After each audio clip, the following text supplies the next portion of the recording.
My name is Kevin James, and I am doing my overview for my community experience project. During my community experience, as you read, as I started at Community Friendship Incorporated, I found out about the organization because I work at Action Ministries, which is an organization that helps homeless families, and I decided to dive into something that was different from us, which is working with individuals. So Community Friendship is located here in Atlanta, Georgia, downtown in Atlanta at that. And they do a lot of great things for the community in which we serve. I'm sorry that I have to hold this whole time. But yeah, I seen a lot of things that related to the book and the things that we've read in class. One of the most important things that I believe that I came across was the community integration that is currently going on in Atlanta. I'm not sure how it is going on in other cities and things of that nature, but I remember doing a blog or a discussion post about the whole deinstitutionalization that's occurring and how we felt about it. I believe it's a good thing. And one of the reasons I feel like it's a good thing is because we are trying to help these people become, or these individuals become more self-sufficient, having that self-determination and feeling like they can make decisions for themselves. However, the flip side to it is, you have these people or individuals who have been in these institutions for so long, and it's basically like we're just pushing them out there and things of that nature. So that was one very important concept that I did find interesting now.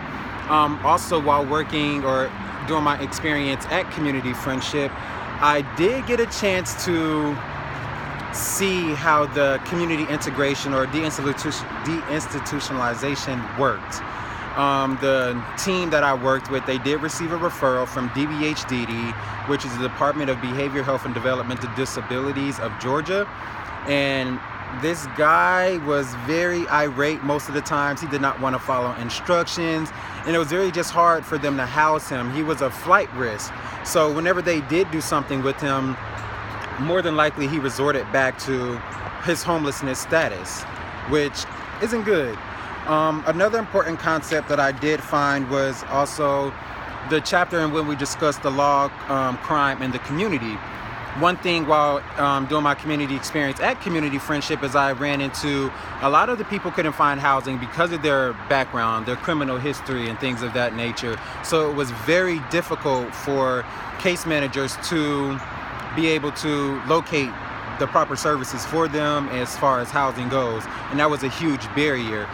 This is important to community psychology because, as we discussed in our book, the mass incarceration rate, and the thing about working with this population of homeless individuals is primarily it was African American men.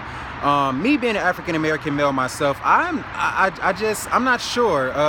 Us as a community, I think we need to be more involved with each other, and I believe that our community can make the strides that we would love to see in our own community.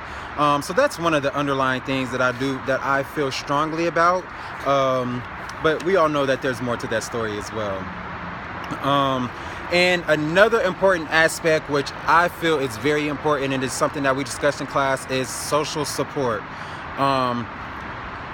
Social support goes a long way. I'm in the diagnosis of treatment of adult psychopathology right now. And when we were speaking about individuals who have personality disorders and them, what is our prognosis on them? I believe someone with a personality disorder has a great prognosis if they have family support, the social support that they need. But without that stuff, I think it will further disable someone. And the same goes for the place that I did my community experience at. A lot of these individuals, they have burned bridges with their families and friends and things of that nature. And it's not to say, they're to blame, this person's to blame, but with that social support and having those people, becoming knowledgeable about what they're going through, that could help them as well as help the people that we are serving, and them becoming stable individuals to society, stable individuals just overall. I really enjoyed my community experience at Community Friendship because, as you can read in the journals, I was with a homeless outreach team. Now, this was very interesting to me because, like I said, I thought that homeless outreach just basically meant you're just walking around, going to see homeless people, getting information on them and doing things of that nature. No, they have set sites that they go to at different shelters for women and men and things of that nature. In addition to this, these are case managers. So because they're case managers, what they do is they try to find the necessary services for these individuals, which could consist of mental health professionals, physical health professionals. A lot of people have a dual diagnosis, so that could be them getting into treatment for substance abuse. I've seen referrals for dentists and just different medical doctors that these people might not have gotten the opportunity to if they had not been with Community Friendship. So I did like that aspect of it. One of the most interesting things that occurred while doing my community experience occurred when we went to the Atlanta Hartsfield-Jackson Airport. At this time, we did a 5-hour outreach at the airport, which was very shocking to me because I had no idea that people actually slept at the airport, in addition to them basically just staying there because it was a place warm for them, and by a certain time, the public transportation stops running. So, hey, this is a place for us to stay overnight and not be bothered, But at this time, there was an older gentleman who was brought into the intake room, and he was just drunk. He was very inebriated. So I guess he had been a frequenter of the airport because of the airport security. They knew him almost by name, and they were just like, this guy this guy that. That's what they're trying to tell the social workers and the the people there to offer services. And out of nowhere, he just pulls a beer or bottle out of alcohol out of his pocket, drinks it, and just literally throws it. And we're all just there, like stuck, like perplexed, like what just happened? So that was very interesting for me to see, especially because we're in the precinct of the police airport. But overall, I genuinely enjoyed my community experience. I enjoyed working with the case managers and the team that I worked with. Homelessness is a big issue in Atlanta. I'm sure it is, as I am sure it is other places.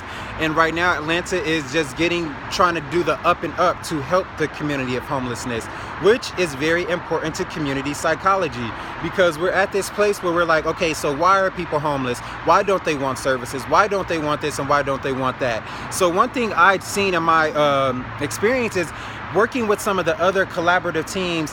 I noticed that a lot of people are resistant. It's like you're in this field, but you don't want to provide the best services that you can for these people. But it's like, if you're in this field, do the work.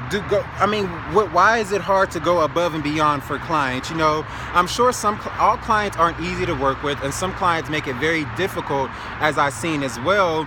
But we're here to provide services at the end of the day. We're here to be objective versus subjective, and that's genuinely how I feel. It wasn't with the team that I worked with that I felt this from, but with some of their partners. Another reason why I do feel like this is important to community psychologists, because we're just trying to get an understanding of as to why people want to be homeless. Why don't people want to be in shelters?